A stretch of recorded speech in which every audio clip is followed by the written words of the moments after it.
They always said the tunnels beneath Danvers State Hospital were off limits. Not just because they were unstable or full of asbestos, but because of what was left behind. The hospital had shut down in the early 90s, but its past was darker. And even the rusted beds and crumbling walls could show. For over a century, Danvers treated, or more accurately, experimented on the mentally ill. Lobotomies were routine. Isolation chambers lined the basement.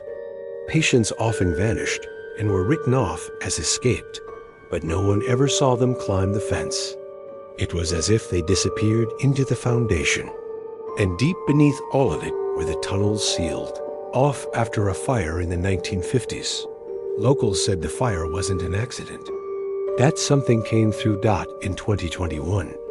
4 urban explorers broke in. They called themselves ghost hunters, but they weren't looking for proof. They were looking for views, clicks, and something to put on YouTube. They brought cameras, lights, EMF detectors, the whole setup. At first, it was the usual. Peeling paint, blood-red graffiti, decaying medical records scattered across the floor. But as they moved deeper into the basement, the air changed. It got colder. Their microphones picked up static, even though there was no signal underground. Then the lights started to flicker, not all at once, but like something was walking. Past them, brushing the edge of the light, one of them, Jay, found the tunnel entrance behind a rusted locker.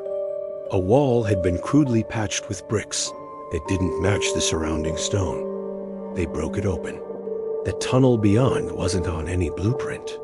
The floor was still scorched from the fire, but the air smelled clean, sterile, like the hospital. Had never shut down. They should have turned back.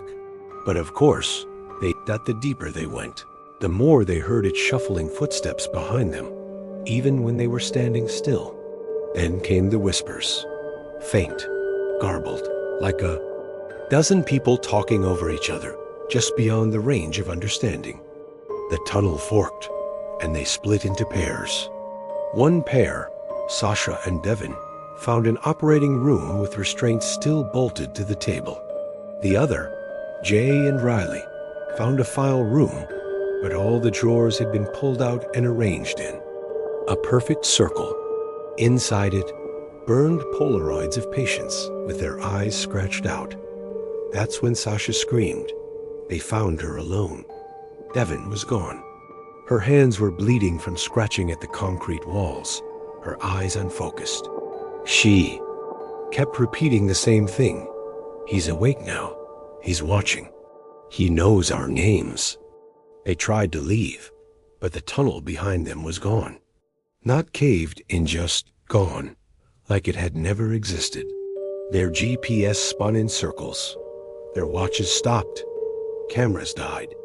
The silence pressed against their skulls, like something breathing, right behind them. And then the humming started. It wasn't a machine. It was voices, deep and hollow, chanting something in a language none of them knew. The walls pulsed like veins, and one by one they began to see him, not in full, just in flashes. A silhouette reflected in glass that wasn't there. A shape bending around corners it shouldn't fit through. Always watching, always closer. And he should be. Riley disappeared next. One moment he was behind them, the next only his shoes remained still warm. They ran, or tried to, but the halls had changed. The hospital above was gone. The tunnels twisted, grew, looped in on themselves. Hours passed, or maybe days. Sasha stopped speaking altogether. Jay turned the camera on again, only to see footage they never filmed. Themselves, sleeping, standing, crying in corners. Something behind them, frame after frame, always out of focus, always smiling. Jay was the only one who made it out. He was found stumbling near the woods 6 days later. His skin was cold, his fingernails broken, dark gray. He didn't speak, not at first. Then, in a whisper too low to be natural, he said, The hospital is still open, just not for the living. He never told anyone what really happened in the tunnels, but sometimes he sketches what he saw pages, and pages of the same crooked figure with no face and too many fingers. Jay's been in a psychiatric facility ever since. He won't step near a hospital corridor, and when the power goes out, he screams.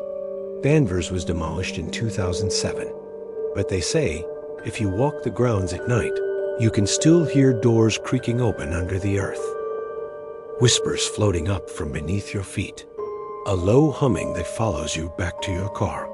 And if you're unlucky enough to find the tunnels, don't go in, because once you're inside, something else comes out. If this story chilled you to the bone, there are darker ones waiting. Hit that subscribe button for more true nightmares, forgotten legends, and the twisted places where fact and fear meet. We're just getting started. And so is what's waiting in the dark.